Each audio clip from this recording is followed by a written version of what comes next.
Mujaddid Media.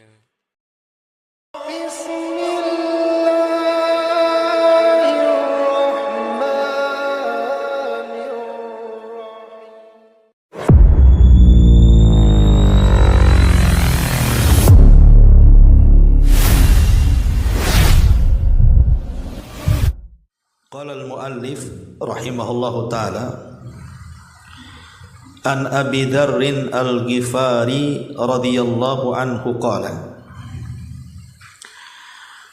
qala Rasulullah sallallahu alaihi wasallam ittaqillaha haitsu ma kunta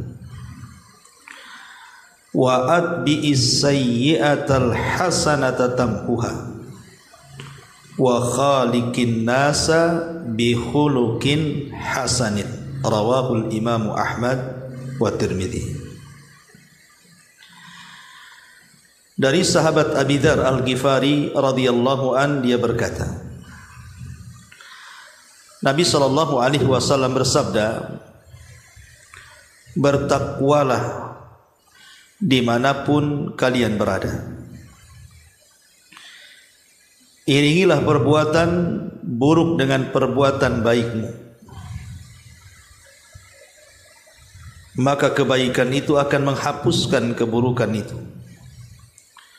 Dan pergaulilah manusia dengan akhlak yang baik. Hadis ini termasuk dari Thulathiyatun Nabi. Hadis dari Thulathiyah itu artinya 3 perkara yang sangat penting, dan itu kebiasaan Nabi sallallahu alaihi wasallam. Apabila menyebutkan hal-hal yang penting, biasanya beliau selalu menyebut 3 kata.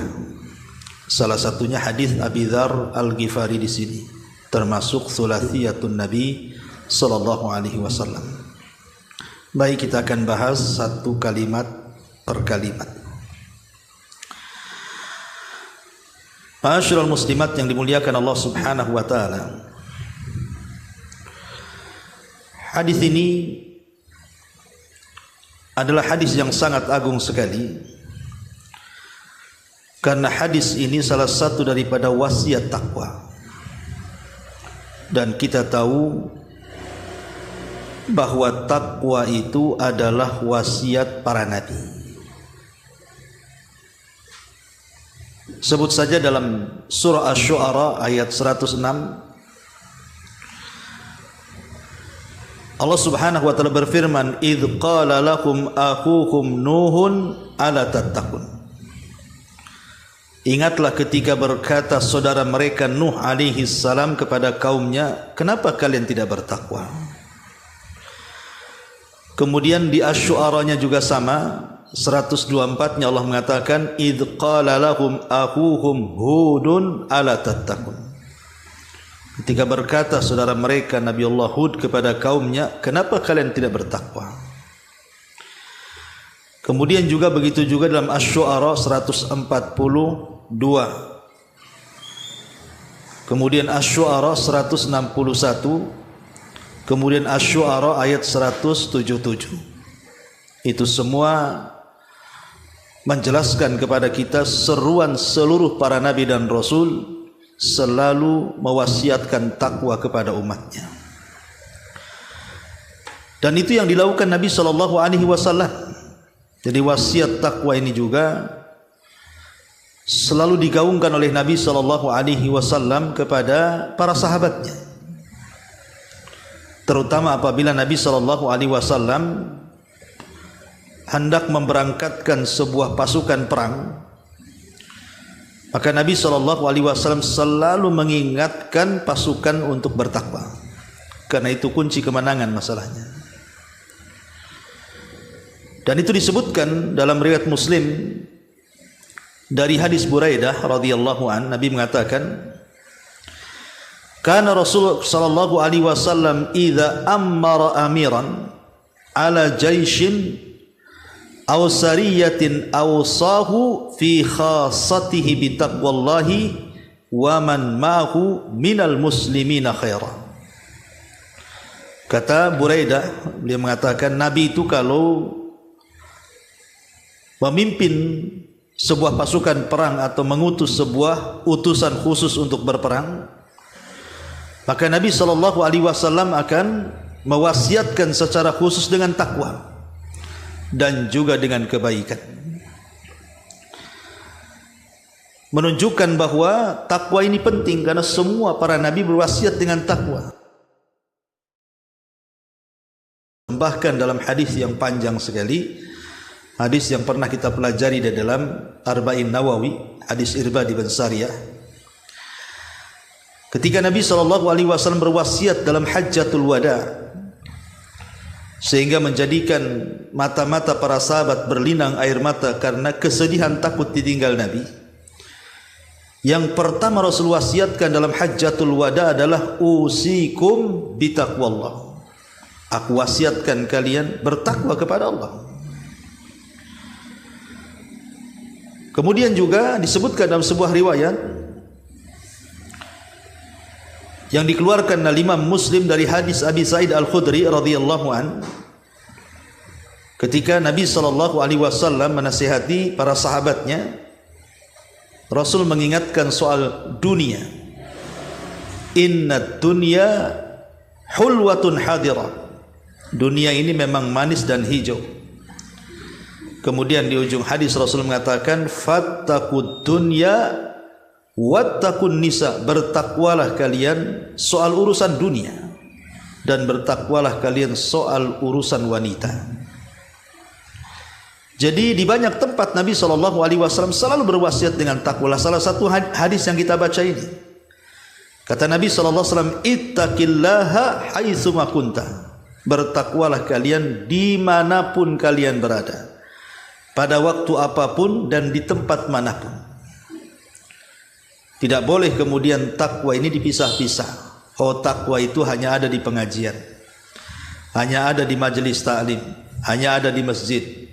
Kalau di pasar tidak apa-apa ditinggal takwanya, di kantor tidak apa-apa ditinggal takwanya, di jalan ditinggal takwanya. Enggak begitu. Rasul mengatakan bertakwa di mana saja, mau di rumah, mau di pasar, mau di masjid, mau di majelis ta'lim, mau di sekolah, di mana saja. Tidak boleh melepaskan takwa dari badan kita, karena takwa itu hakikat Islam. Kita tidak boleh melepaskan Islam dari badan kita. Dan para ulama mengatakan alamat yang paling jelas, Bu, ibu itu dikatakan bertakwa kepada Allah itu di dua tempat. Kalau kita bisa mengamalkan di dua tempat ini, itulah alamat yang jelas ibu ini termasuk orang yang bertakwa. Pertama, indal khalawat, ketika kita bersendirian antara kita dengan Allah Subhanahu wa taala.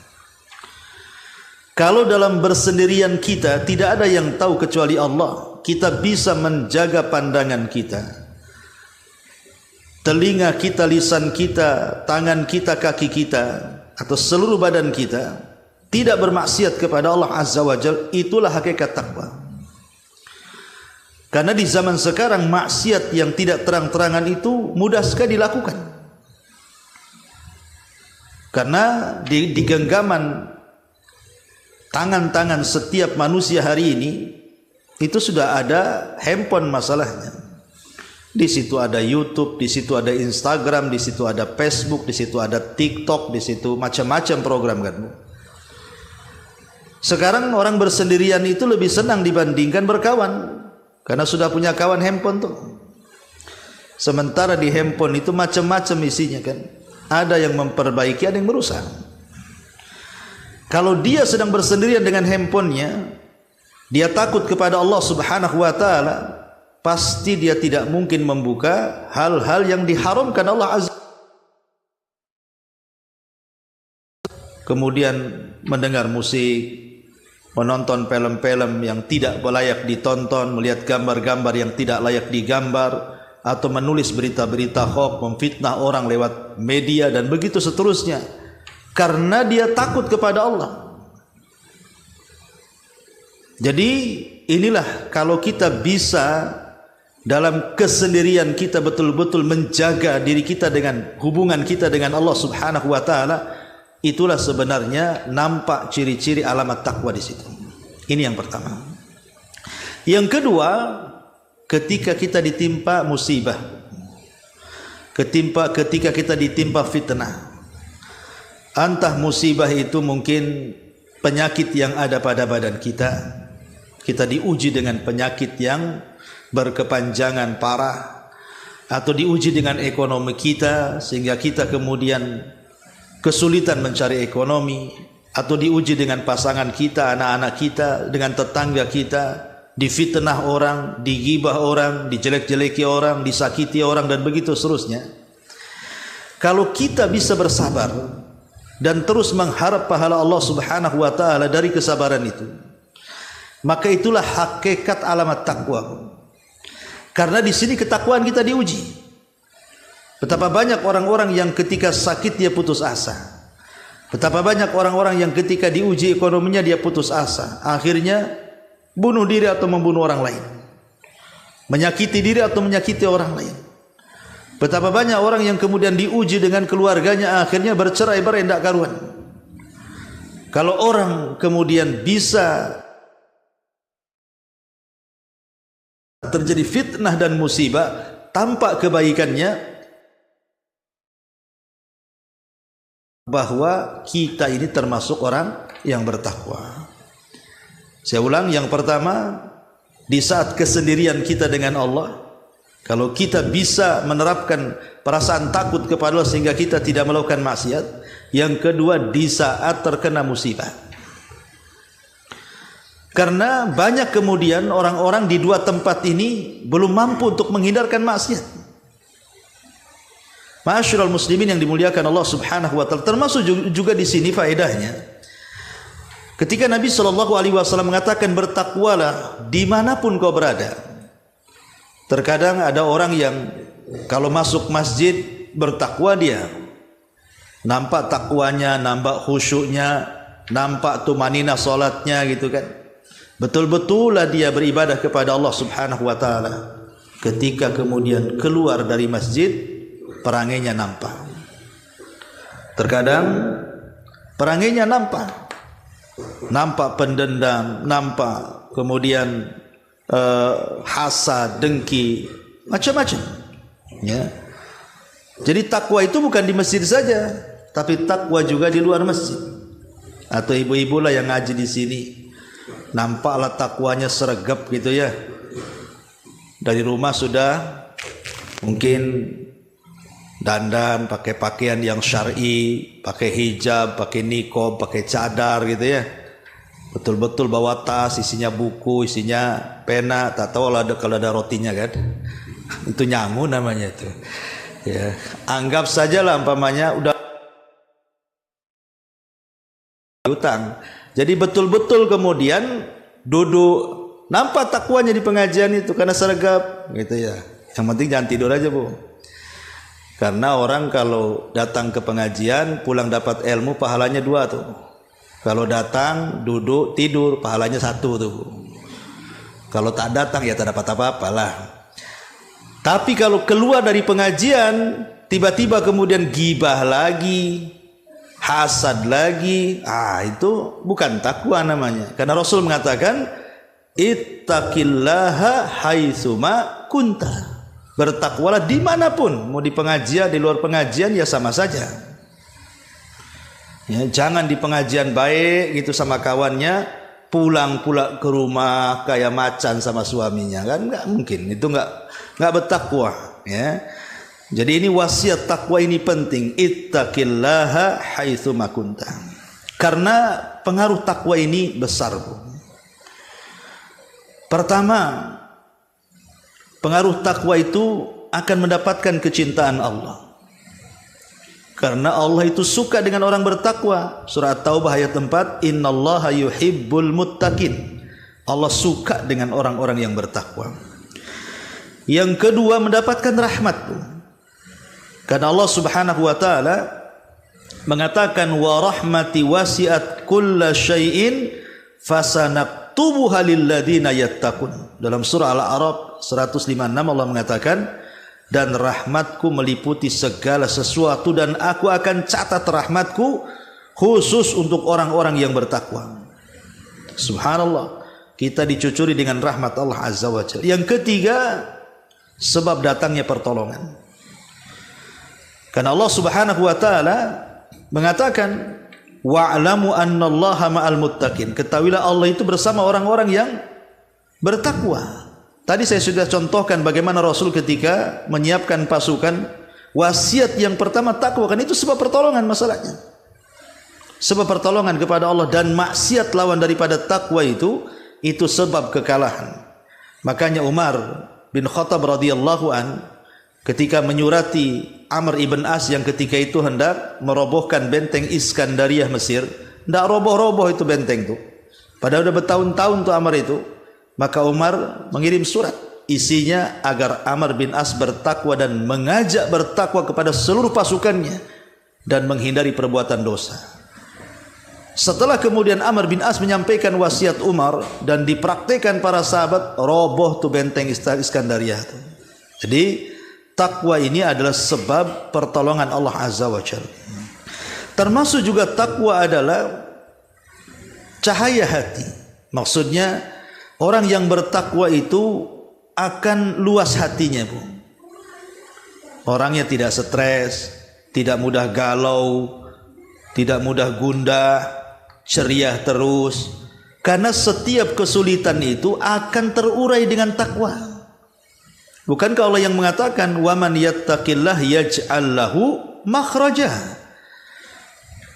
Dan itu disebutkan dalam surah At-Talaq, kan itu ayat 3. Barang siapa yang bertakwa kepada Allah, Allah carikan jalan keluarnya.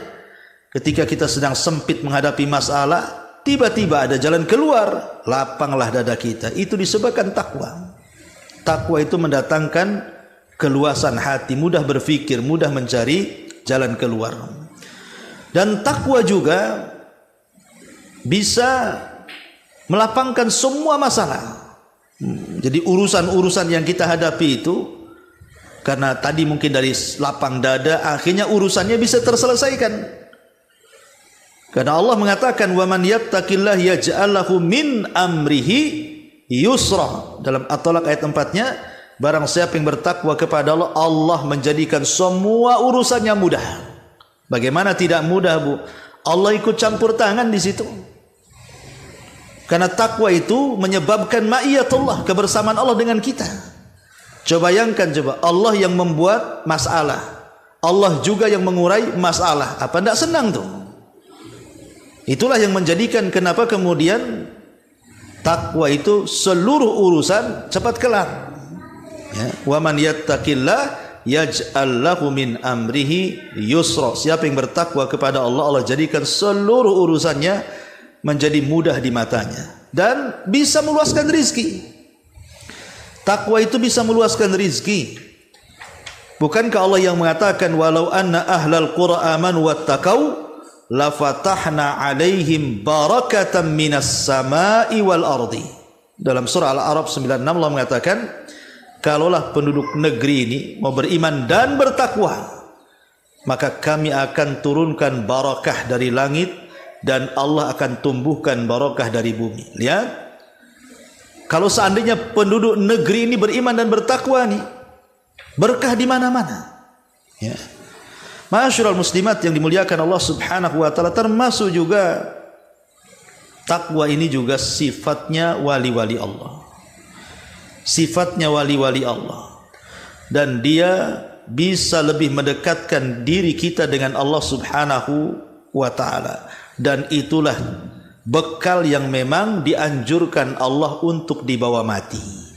Jadi takwa itu bekal yang dianjurkan Allah untuk dibawa mati. Allah mengatakan, wa tazawwadu fa inna khaira zadit taqwa. Berbekallah kalian karena sebaik-baik bekal adalah takwa. Oke, kalau kita sudah tahu nih, ini pengaruhnya takwa ini luar biasa, ya. Lalu takwa itu apa? Pertanyaannya kan begitu. Apa sih takwa itu? Apakah takwa itu singkatan Batak dan Jawa? Bukan, ya. Takwa itu ada definisinya. Ali radhiyallahu an pernah ditanya soal takwa. Apa sih takwa itu ya Amirul Mukminin, ya Ali? Maka Ali radhiyallahu an mengatakan at-taqwa al-khawfu minal jalil wal amalu bitanzil wal qana'atu bil qalil wal isti'dad li yaumir rahil. Kata Ali, takwa itu takut kepada Allah, beramal dengan syariat yang diturunkan, merasa cukup dengan pemberian Allah dan melakukan persiapan untuk hari setelah kematian. Itulah takwa. Takwa itu diambil dari 4 kalimat kata Ali. Pertama, takut kepada Allah. Karena dengan takut kepada Allah Subhanahu wa taala kita akan terhindar dari maksiat. Yang kedua, beramal dengan apa yang diturunkan Allah dari syariat Allah lewat Rasulnya. Kemudian yang ketiga, qanaah, menerima pemberian Allah, mau sedikit mau banyak, alhamdulillah ala kulli hal. Mau diberi mau tidak, alhamdulillah ala kulli hal. Mau dalam kondisi apapun, mau sehat mau sakit, alhamdulillah ala kulli hal. Qanaah dengan pemberian Allah. Dan yang keempat, al-isti'dad, persiapan untuk hari setelah kematian, persiapan dengan amal saleh. Itulah takwa. Abdullah bin Mas'ud radhiyallahu an pernah ditanya, apa sih takwa itu? Maka beliau mengatakan begini, kalau seandainya ada jalannya itu penuh dengan beling, penuh dengan paku, penuh dengan duri, penuh dengan jarum, macam-macam yang membahayakan kaki lah. Kalau seandainya engkau berjalan di jalan yang penuh dengan macam-macam duri-duri itu, kira-kira apa yang kau lakukan? Kira-kira apa yang kau lakukan? Maka orang ini mengatakan, ya aku hati-hatilah, takut nginjak-nginjak, akhirnya luka pula kakiku. Kata Abdullah ibn Mas'ud, itulah takwa. Takwa itu hati-hati, karena di mana-mana ada rintangan. Di kiri ada syubhat, di kanan pula ada syahwat, ya. Macam-macam godaan-godaan setan, hawa nafsu itu. Kita hati-hati jangan sampai mengikuti godaan syahwat ataupun godaan syubhat. Ya. Ada lagi perkataan Abdullah bin Mas'ud radhiyallahu an tentang masalah takwa ketika beliau mentafsirkan ittaqullaha haqqa tuqatih wala tamutunna illa wa antum muslimun. Bertakwalah dengan sebenar-benar takwa, jangan kamu mati kecuali dalam kondisi muslim. Beliau mengatakan, takwa adalah an yuta'a fala yu'sa wa yudhkar fala yunsa wa yushkar fala yukfar. Jadi takwa itu Allah hendaklah ditaati, jangan dimaksiati. Hendaklah diingat, jangan dilupakan. Hendaklah disyukuri nikmatnya, jangan dikufuri. Jadi takwa itu taat kepada Allah, selalu berzikir kepada Allah, dan selalu bersyukur kepada Allah. Ini menurut Abdullah ibn Mas'ud radhiyallahu anhu. Talaq ibn Habib rahimahullahu ta'ala juga mengatakan, at-taqwa an ta'mala bi ta'atillah ala nuri minallah tarju thawaballah wa an tatruka ma'siyatallah ala nuri minallah takhafu iqaballah. Takwa adalah engkau beramal dengan ketaatan kepada Allah atas bimbingan Allah, dengan mengharap pahala dari Allah. Atau engkau meninggalkan maksiat kepada Allah atas bimbingan juga dari Allah, karena takut akan iqab Allah subhanahu wa ta'ala. Itulah takwa. Itulah takwa yang disebutkan oleh para ulama. Ma'asyiral muslimat yang dimuliakan Allah subhanahu wa ta'ala. Lalu apa sih alamatnya? Orang itu dikatakan takwa itu apa alamatnya? Ciri-cirinya seperti apa gitu kan? Ma'asyiral muslimat yang dimuliakan Allah azza wa jalla. Yang pertama, alamat orang yang bertakwa itu kalau dia bisa terlepas daripada kelalaian. Kalau dia bisa lepas dari kelalaian. Maksud lalai di sini lalai kepada Allah. Mungkin malas ngaji, malas hadir di majelis taklim, malas zikir, malas ibadah, itu kan kelalaian namanya. Kalau kita bisa lepas dari kelalaian itu, kita bisa lawan kemalasan-kemalasan itu, kita tidak malas lagi mengaji, tidak malas lagi baca Quran, tidak malas lagi berzikir, tidak malas lagi untuk beribadah, itu ciri-ciri orang itu sudah mulai takwa tuh. Ini yang pertama. Yang kedua, lisannya itu tidak pernah lepas dari zikir. Pokoknya mulai dari rumah sampai di sini, astagfirullahaladzim, la ilaha illallah, Allahu akbar, subhanallah, bihamdihi subhanallahil azim, atau Allahu akbar, walhamdulillah, wa la ilaha illallah, Allahu akbar. Terserah mau zikir apa saja.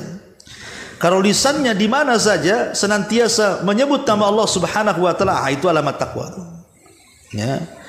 Ataupun yang ketiga, dia mencintai Allah jauh dibandingkan mencintai yang lainnya. Dia mencintai Rasulullah jauh dibandingkan mencintai yang lainnya. Itu juga alamat takwa.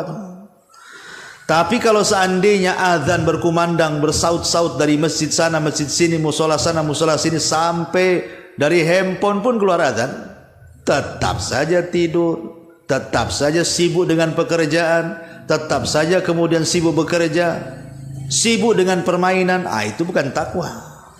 Tapi ketika dengar suara adzan, bergegas dia memenuhi panggilan itu alamat takwa. Berarti dia lebih mencintai Allah dan Rasulnya dibandingkan yang lainnya.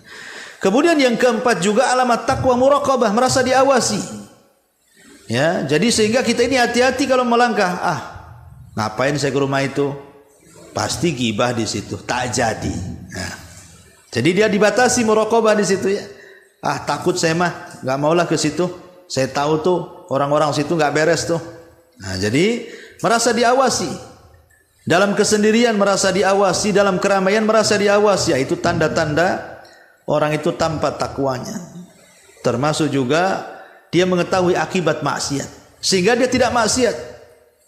Ini kalau saya minum mabok-mabokan, nggak maulah. Kesehatan kena, dosa iya, neraka tambah, gitu ya. Tahu akibatnya tuh. Kalau saya berzina seperti ini, kalau saya judi seperti ini, kalau saya gibah seperti ini. Kalau sudah dia memikirkan akibat maksiat, itulah alamat takwa tuh. Ya. Ataupun ibu menekan hawa nafsu, mau ngomong yang jelek tak jadi, direm, ya. Mau nyakiti orang tak jadi, dilawan hawa nafsunya. Itu juga alamat takwa, termasuk juga bisa mengalahkan makayidus syaitan. Jadi jerat-jerat tipu daya setan gitu ya. Ini nggak beres nih. Ini perbuatan setan nih. Seperti mubazir, ibu udah nabung gitu ya, ngambil uang belanja, suami ngasih 1 juta sehari ya Bu ya. Enak kali. Ya, anggaplah 1 juta sehari kalau suaminya kaya. Jadi 500 tuh belanja, 500 ditabungkan. Udah kepikir tuh, nanti kalau udah sekian ratus juta aku mau shopping sendiri gitu. Ketika mau melangkah tak jadi, nggak boleh lah, menghambur-hamburkan duit itu kan tabdir. Tabdir itu kawannya setan, tak jadi. Jadi dia melawan makaidu syaitan namanya. Tipu daya dari tipu daya syaitan. Itu juga termasuk sifat-sifat takwa, termasuk juga mudah memaafkan. Mudah memaafkan. Karena Allah mengatakan wa anta'fu aqrab littaqwa. Ketika engkau bisa memaafkan kesalahan orang, maka itu lebih dekat kepada ketakwaan. Termasuk juga dia mengucapkan kalimat-kalimat jujur, tidak berdusta, ya. Itu juga salah satu takwa, ataupun juga mensyiarkan syiar-syiar Allah. Syiar-syiar Allah, umpamanya ibu pakai jilbab, itu kan termasuk syiar, pakaian syar itu termasuk syiar namanya. Ya. Ataupun umpamanya Idul Fitri nampak gitu ya, rame kesana kemari silaturahim, itu syiar, kita menampakkan syiar-syiar Allah. Maka itu juga salah satu termasuk orang yang bertakwa. Wa man yu'adzim sya'airallah fa innaha min taqwal qulub. Siapa yang mensyiarkan syiar-syiar Allah itu bagian daripada ketakwaan hati. Dan banyak lagi ini sebagiannya. Intinya bahwa takwa itu secara global menjalankan perintah, dan menjauhi larangan Allah Subhanahu wa taala. Ini yang pertama. Kemudian yang kedua, Nabi sallallahu alaihi wasallam mengatakan wa'at bi'is sayyi'atal hasanata tamhuha. Wa'at bi'is sayyi'atal hasanata tamhuha. Ikutilah perbuatan burukmu dengan perbuatan baik. Karena perbuatan baik itu akan menghapuskan perbuatan buruk. Ada sebagian para ulama mengatakan maksudnya perbuatan baik yang bisa menghapuskan perbuatan buruk itu adalah yang sama-sama keburukan dan kebaikannya. Artinya kalau keburukannya dilakukan oleh lisan, maka lakukan kebaikan juga dengan lisan. Kalau keburukannya dilakukan dengan perbuatan, maka lakukan juga kebaikan dengan perbuatan. Contoh, umpamanya ibu anggap saja suka ghibah, itu kan lisan tuh. Itu kan sebuah perbuatan buruk namanya, dengan lisannya. Ngomongin orang atau suka mencela, naudzubillah, atau suka melaknat, suka mencaci, suka memaki. Pokoknya dosa-dosa lisan. Maka kebaikan yang bisa menutupi dosa lisan adalah dengan kebaikan lisan lagi. Ya dengan cara apa? Istighfar, kemudian berzikir, kemudian meminta maaf kepada yang digibahinya kalau itu gibah, kemudian memuji orang yang digibahinya yang tadinya menjelek-jelekan sekarang dipujinya. Kan gitu Bu ya. Jadi seperti itu. Kalau kita ghibah berarti kita harus mengganti dengan kebaikan yang sama dengan lisan kita. Atau kalau mamanya telinga mendengarkan musik, ya, atau mendengarkan ibu nggak ghibah tapi telinga ibu kok senang dengar orang ghibah tuh. Dia mulutnya tapi telinganya yang berisik gitu ya. Ataupun suka dengar lagu, musik dan begitu seterusnya, maka perbuatan baiknya apa? Dengerin Al-Quran, dengerin murattal, dengerin ceramah, kan begitu Bu ya. Nah, seperti itu. Atau kalau dalam bentuk perbuatan anak muda belum kawin, ya, dia berzina, terjerumus kepada zina, ya kebaikannya cepat kawin kan begitu, supaya halal, supaya keburukannya tertimpa dengan kebaikannya. Atau umpamanya orang yang contoh saja melakukan riba umpamanya kan. Orang melakukan riba, itu kan dosa riba itu. Nah, cemana kebaikannya? Ya, kalau dia melakukan riba, pertama dia buang uang ribanya, kemudian bersedekah.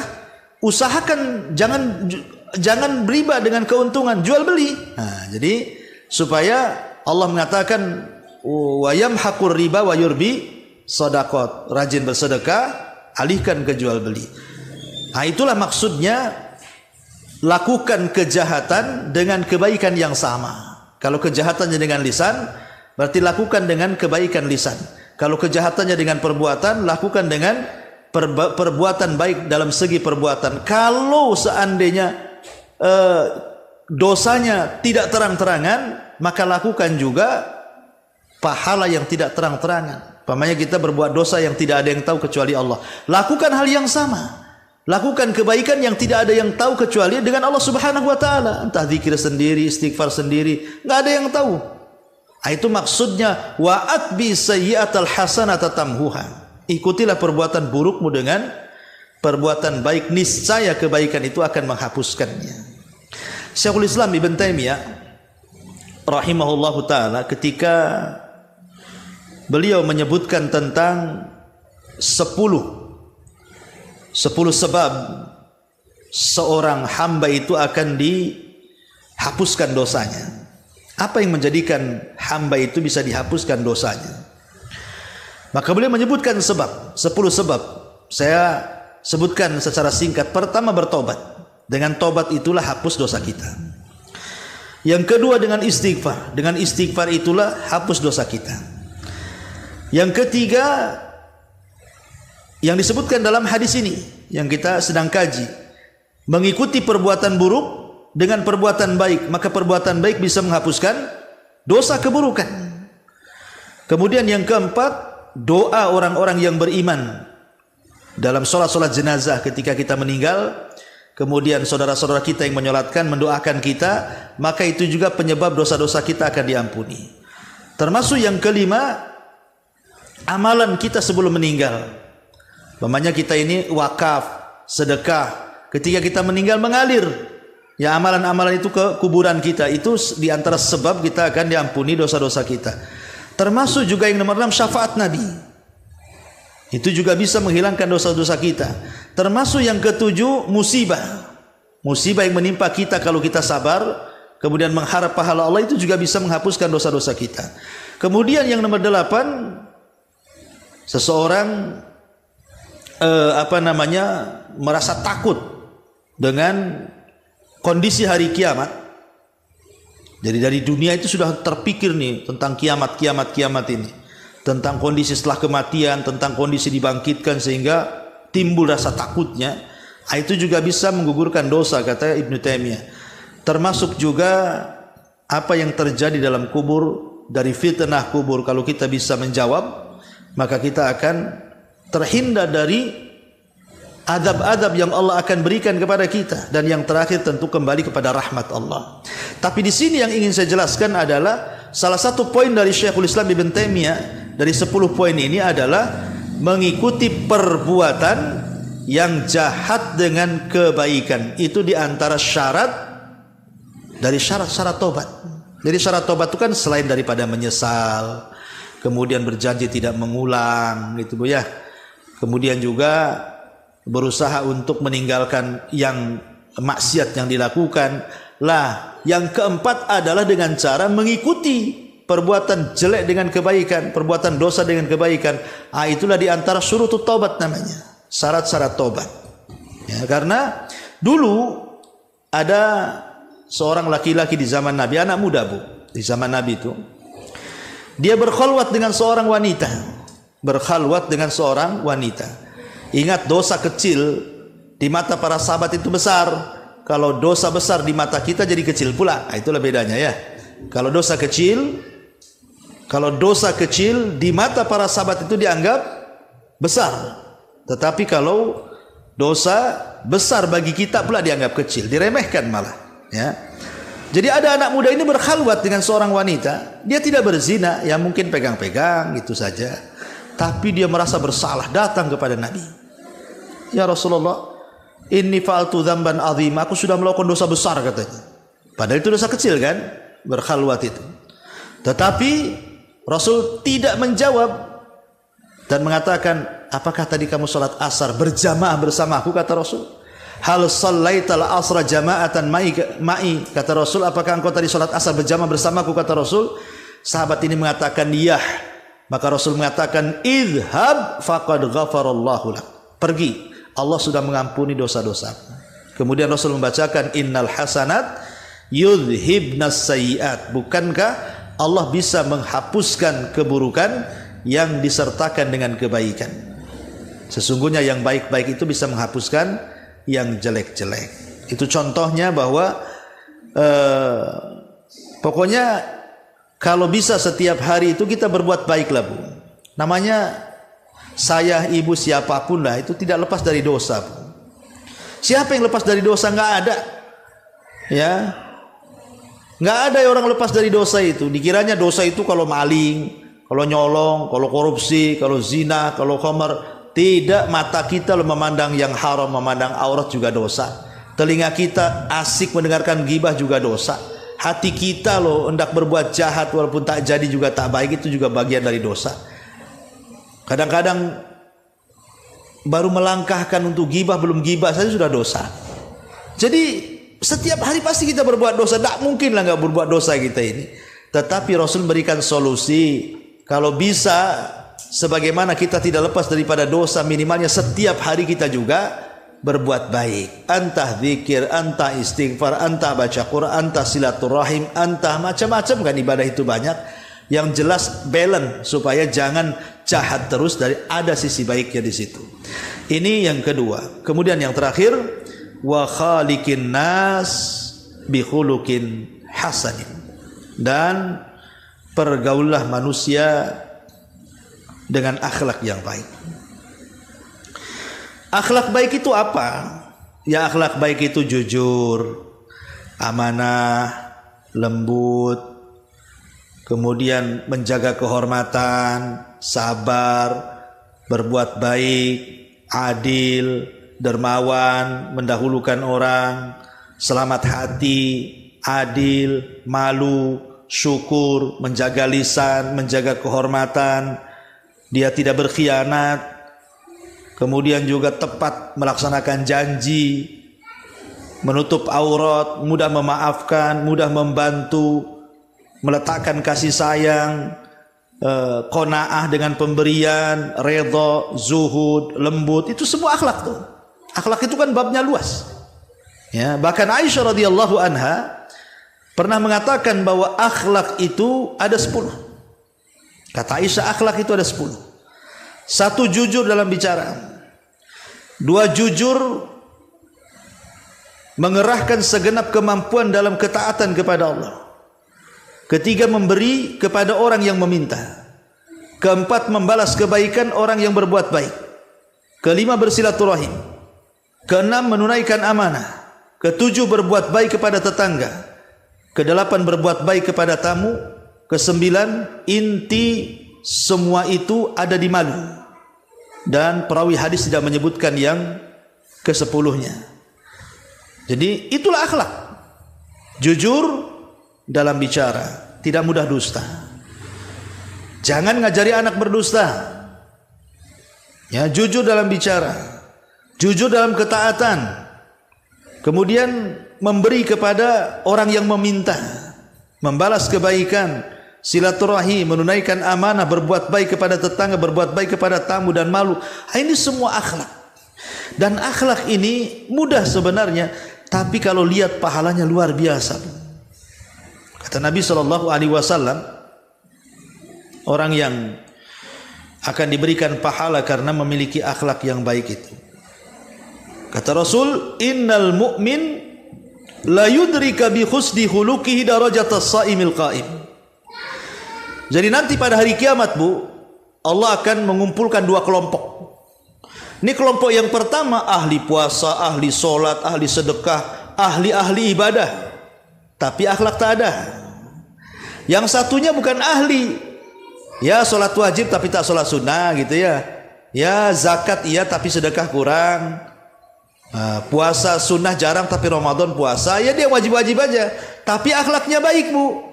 Apa kata Rasulullah? Terkadang akhlak yang baik itu lebih tinggi tingkatannya daripada orang yang rajin puasa sunnah dan salat tahajud. Ya. Karena ibadah-ibadah yang sifatnya manfaatnya untuk diri sendiri, Bu, itu bisa dibatalkan dengan akhlak yang buruk. Contoh memangnya ketika ada seorang laki-laki datang kepada Rasulullah, Rasul, saya ini punya tetangga tuh seorang ibu. Oh, kalau malam sholat malam tidak pernah tinggal. Kalau siang puasa sunnah tidak pernah tinggal. Kalau sedekahnya rajin. Suka berbuat baik dan kebajikan. Tapi penyakitnya satu, wahai Rasul. Apa itu kata Rasul? Kata dia, tu'dhi jiranaha bilisannya. Itu lisannya setajam silet, wahai Rasul, sama tetangganya tuh. Apa kata Rasul? La khaira fiha. Oh, itu tetanggamu yang itu tak bagus itu. Hiya min ahli nar, pasti dia masuk neraka, kata Nabi. Lihat, kurang apa solat malamnya, dia ahli solat malam. Kurang apa puasanya, dia ahli puasa. Kurang apa sedekahnya, dia ahli sedekah. Tapi tak kurang-kurang juga dia menyakiti tetangganya. Itu masalahnya. Ya. Jadi akhlak ini bisa menandingi semua ibadah sunnah. Makanya wajar kalau Nabi SAW mengatakan bahwa akhlak inilah yang menjadikan pemberat timbangan. Ma min syai'in athqal fil mizanil mu'min yaumal qiyamah min khuluqin hasan, kata Rasul. Tidak ada sesuatu yang bisa memberatkan timbangan pada hari kiamat kecuali akhlaknya yang baik. Bahkan tidak ada amalan yang ringan yang paling banyak memasukkan manusia ke surga melebihi akhlak. Aktsaru ma yudkhilun nas al jannah ahasinuhum akhlaqa. Kebanyakan orang masuk surga itu karena baik akhlaknya, Bu. Enggak apa-apalah ibu kurang sholat, sunnahnya kurang, puasa sunnahnya kurang, karena laparan gitu ya, atau ngantuan tidak bisa tahajud. Ya, kalau umpamanya sedekah juga kurang karena juga tak ada duit gitu ya. Yang penting kalau sudah kurang-kurang semuanya, janganlah akhlak pula dikurang-kurang. Ya, minimalnya akhlak itu ada di 3 kata. Pertama, tabassum, senyum kepada saudaranya. Suka senyum. Ya. Yang kedua, kaful adha. Kaful adha. Kita tidak membalas orang yang menyakiti kita. Kalau ada orang menyakiti kita, biarkan saja. Ada orang yang menghina ibu, biarkan saja. Ada orang menggibah ibu, biarkan saja. Dibiarin. Jangan mendatangkan keburukan kepada orang. Biarkan orang mendatangkan keburukan kepada kita, itu pahala bagi kita. Tapi jangan dibalas. Itu akhlak namanya. Termasuk badlun nada. Mudah membantu. Ya, kalau memang ada bantuan perlu dibantu diangkat, ya langsung diangkat gitu ya. Kalau ada yang diturunkan, langsung dituruni. Kalau ada di jalan perlu didorong, langsung berhenti dorong. Pokoknya apa yang bisa bantu orang, apa bisa. Dengan uang, dengan waktu, dengan tenaga, apalah yang bisa kita bantu. Itulah akhlak. Ya.